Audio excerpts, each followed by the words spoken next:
Hello everybody and welcome to part 2 of market structure. In today's session we're going to be going over the higher time frame versus the lower time frame in terms of structure and understanding everything to do with, what the higher time frame structure looks like in comparison to lower time frame structure. Now let's begin. So if we just go to this thing that I just made. So essentially, if we look at what we saw in the last example, right? So we saw something that looks like this. Let's just say we know that this is bearish structure, right? I'm not going to bother writing out. So that is bearish structure, right? We all know that this is bearish structure. Why? Because it's followed by lower highs, right? And lower lows, right? Lower highs and lower lows. And the thing is about this, it's not completely accurate because price doesn't just go, right? Like we don't see price action in the form of one big, bullish, like one big buy candle and then following it, a major sell candle and then again buy candle and then another massive sell candle. Like what it looks like over here, right? Instead, we see, really minute movements going into the shape of a trend, right? So for example, over here, if we just look at this specific time period right here, right? This area on the lower time frame describes this movement right here on the higher time frame, right? These two charts are identical in the sense of what they are describing, right? This area over here is describing this area over here. They are both, the same movements to the same exact prices, except this one shows it in a lot more refined detail because we are able to understand exactly what happened, right?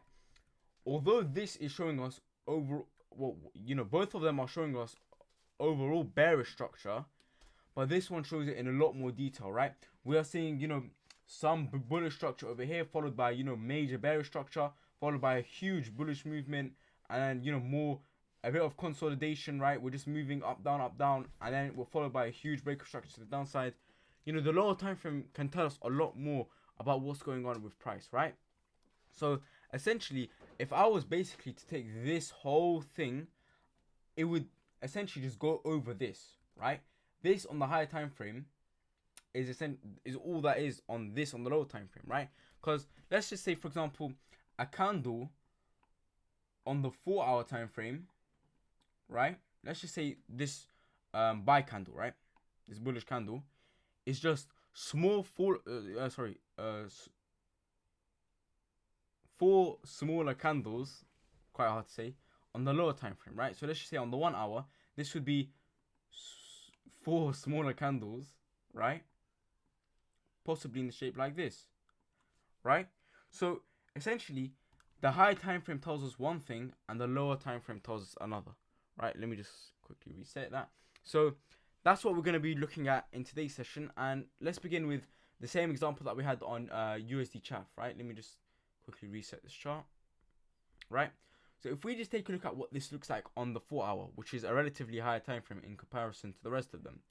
So what we have here is a high, a low, then a lower high, a lower low, a lower high, a lower low, and so on and so forth, right? It's quite clear what structure we're looking at. However, if I go to something like the 30-minute time frame, and we take a closer look as to exactly what's going on, right?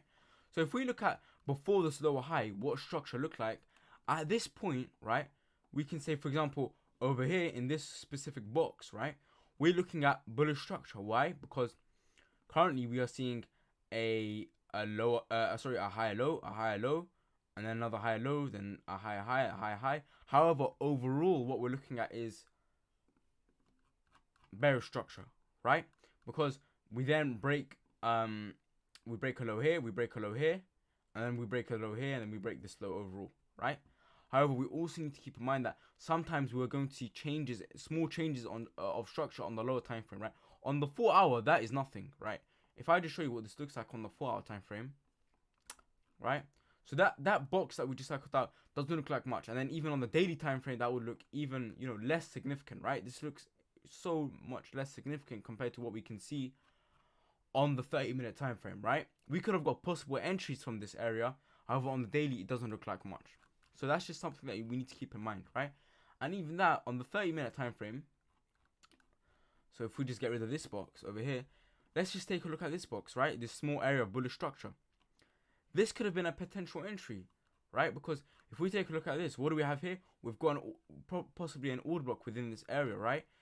And we could have, you know, possibly entered from this area, right? It doesn't quite touch, but the point is that we can be using lower time frame structure and higher time frame structure, right? So yeah, that's that for the bearish structure and understanding exactly what's going on, right? Overall, we are bearish and we are still bearish, right? But we can also be bullish and bearish on the lower time frame. But overall, we must keep in mind that we are bearish, right? And yeah, so that's that for the bullish, right? And now let's take a look at the bearish, right? Let me just quickly reset this. Let me do that.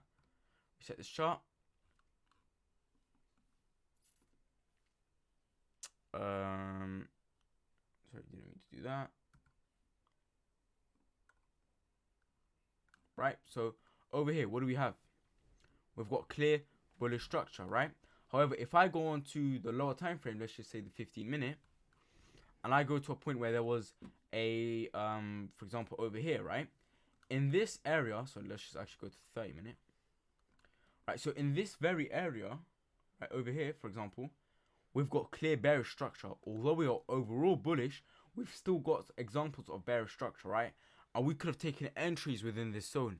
So it's always important to remember, although overall we're looking at bullish structure, within these areas are small areas of bearish structure, right? Or even areas of consolidation, right? Where there's support and resistance. And we need to keep this in mind, right? And even over here, right? If I just show this in a diagram, let's just say we are overall bullish. Let me do that a bit neater. Let's just say we are overall bullish, right?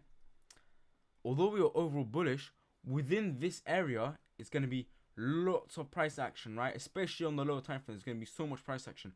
We are still overall bullish, right? But there's so much more price action that we can see on the lower time frame compared to the higher time frame, right?